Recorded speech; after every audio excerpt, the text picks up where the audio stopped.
আমি পর্দা করি, আর বোরখার মধ্যে কালো রংটা অধিক পছন্দ করি। অসহ্য রোদের তাপ হাড়ে হাড়ে অনুভব করি। গায়ে এক গাদা কাপড় চোপড়, তার উপরে বোরখা পরি।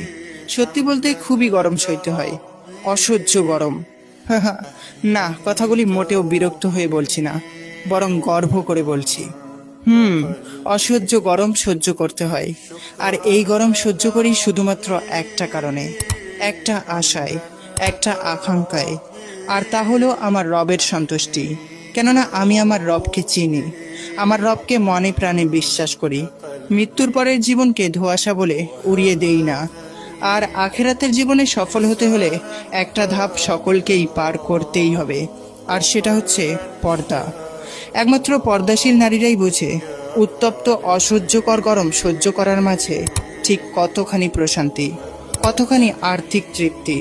যে প্রশান্তি আর তৃপ্তি রোদের তাপকে নিমিষে কমিয়ে দেয়, জন্ম দেয় এক অসাধারণ অনুভূতির, যেই অনুভূতির অপর নাম ভালোবাসা।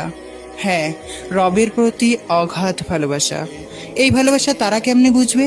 যারা কোনোদিন পর্দা করেও দেখেনি, যারা আজও তার সর্তাকে চেনেনি, যারা আজও সেই রবের অপার্থিব ভালোবাসার অনুভূতিটুকুর স্বাদ পায়নি।